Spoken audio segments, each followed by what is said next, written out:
Buntag, good morning, Admar. Good morning, MJ. It's nice to be part of your program.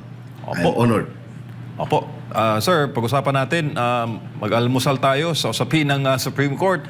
Ano po ang inyong major takeaways sa naging pagdinig po kahapon and sa public perception?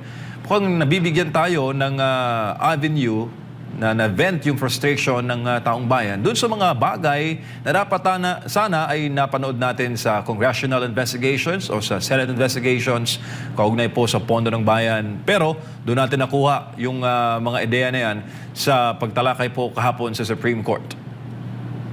First, I would like to give my snappy salute to the Supreme Court, especially to Senior Associate Justice Marvic Leonen, for giving us hope that still we have the last bastion of democracy.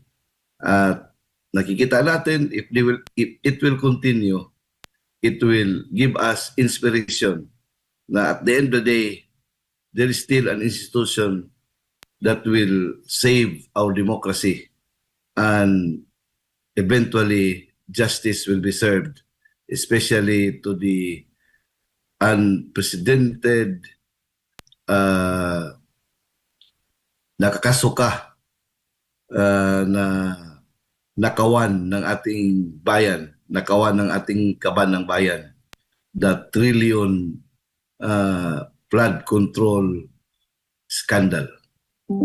Makita natin na through the incisive questioning of the Supreme Court justices, the responsibility ay papunta sa Pangulo, which is really the case kasi nothing will happen, no budget will be approved without the approval of the President. Sir, how is it for you na kayo rin po ay maalam sa usapin sa local government? Ginamit po yung katagang maleta sa Supreme Court, which is isa pong terminolohiya na sikat ngayon. Kaugnay po sa flood control anomaly, paglabas po ng 18 ex-soldiers dito po sa usapin ng korupsyon. Well, they are human beings. While it is true that the justices of the Supreme Court are just like gods and goddesses who are passive, who are not, who are living a hermit life, that shows that they are listening. They are monitoring the developments of the country. And just like you and me, ordinary Filipinos, they are also appalled and shocked by the magnitude of corruption that has taken place in our country, because they are also part of the victims. Atin pera ito eh. Everyone is a victim of this graft and corruption. So they are not closing their eyes, at saka yung malita symbolizes the enormity of the graft and corruption na hindi pa nangyayari sa ating kasaysayan. Ngayon pa lang nangyayari, MJ. Na that must be condemned. Talagang may hustisya na mangyayari, but apparently it is being covered up. Yung Senate Blue Ribbon Committee natin na by tradition, yan man ang body na talagang masigasig to investigate corruption, but ngayon ay sila na ang body na nagko-cover up nitong scandal na magnitude na hindi pa nangyayari sa ating bansa. Sundan ko lang yung line of thought mo, sir. So meaning, pinapakita ng Supreme Court yung weakness ng Senado, ng Kamara at ng Kongreso na dapat yung trabaho nila sa pag-iimbestiga sa issue ng korupsyon. Bilang meron po silang oversight powers doon sa... That is highly, yes, sir. That is highly speculative, MJ. Tayo nag-observe lang tayo. The point is, sila ay, if the justices of the Supreme Court, one justice, I think, Justice Hernando, used the word maleta, talagang makikita natin na sila mismo ay nasaktan sa reported na corruption na ngayon ay mayroong mga brave soldiers who were participants of these over witnesses of this crime, and yet their testimony is being blocked, their testimony is being suppressed uh, by the institution, which is the Congress, be it in the House or in the Senate, so that this corruption will be exposed to the public. Kasi yan naman talaga ang purpose ng why we have a legislative body. Kasi yung legislative body, it's not only designed to craft laws, it is also mandated to oversee yung oversight functions nila sa mga nangyayari sa ating bansa, like acts committed by other departments of the government. Sila sana yung vanguard. Pero nangyayari, hindi na sila nag-perform ng kanilang duty. The Supreme Court is supposed to be a passive body. It cannot act unless its jurisdiction is being it's being asked to it's being invoked. There is a actual case or controversy. Hindi ka sila pwede magbibigay ng opinion. So, ngayon, matagal na ito dapat na expose na sa public so that the public ngayon doon pa sa kanila. Parang sila pa, bakit kami pa parang di naman namin sana trabaho ito. Trabaho nila is to write decisions based on actual case or controversy that is being brought before them. So, it shows, to my mind, frustration and disappointment. Opo, sir, bago lang sa partner Admar, anong assessment po ninyo doon sa pagtatanong ng Supreme Court doon po sa Solgen sa issue po nung kailangan ng approval ng presidente para po maggamit itong mga unprogrammed appropriations. Sa 2025 GAA, meron pa raw na gano'n ng provision. Pagdating daw po sa 2026 o pagdating sa budget na bago, wala raw po gano'n na parang nilalabas sa equation ang Pangulo na dapat pag ginamit mo ang unprogrammed funds, alam ng Pangulo at mayroon siyang approval para ito'y magamit. The point is, MJ, under our setup, itong mga secretaries are alter egos of the president. They are extension of his or her personality. All acts of these alter egos are deemed to be the acts of the president unless reprobated by the president. Ngayon, hindi pwede kahit na walang batas, they cannot insulate the president of a certain action done by cabinet secretaries because that is part and parcel of the alter ego principle, the qualified political agency doctrine, na all acts of the secretaries are deemed to be the acts of the president. So, how much more if there is a law that provides that everything is approved to be approved by the president? So, yung theory na walang kinalaman ang presidente dito ay talagang hindi acceptable yan because, as I said, these secretaries are alter egos of the president.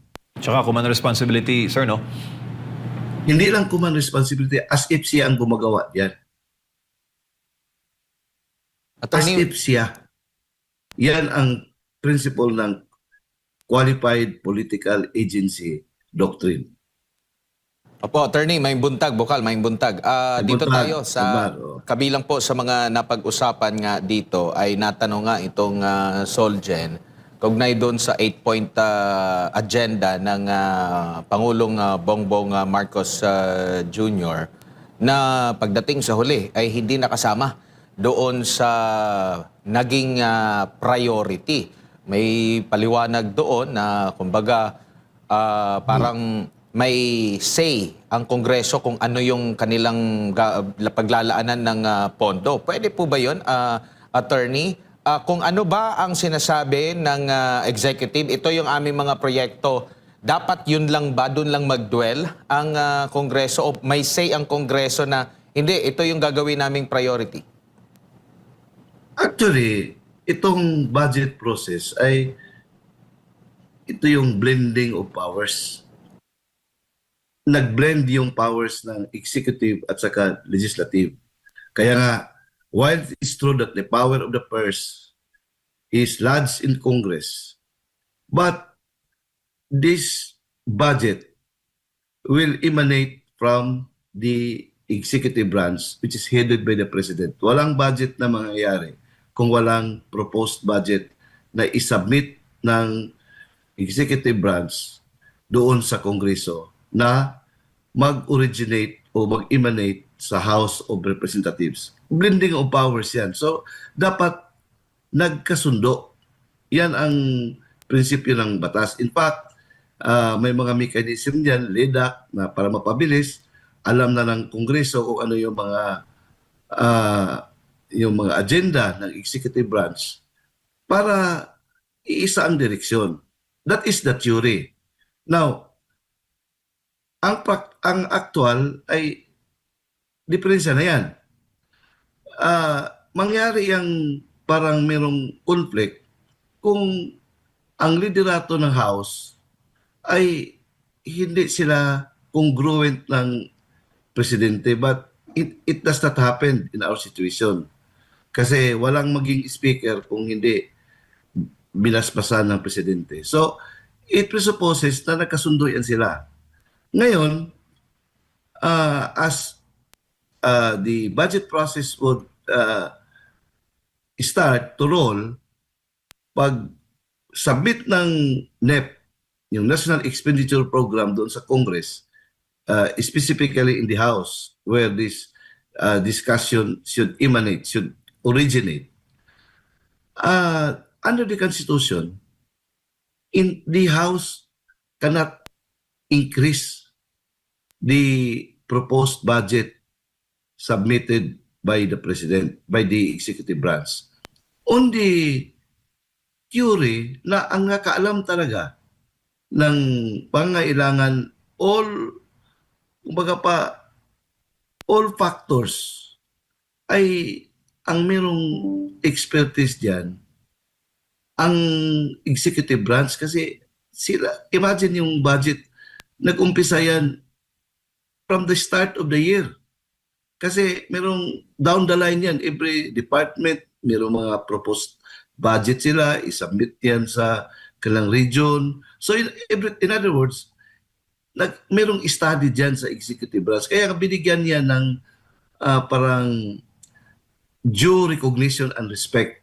Kasi ang congressmen, they are not expected to study yung mga economic condition ng bansa, kasi isang congressman, ilang staff lang siya.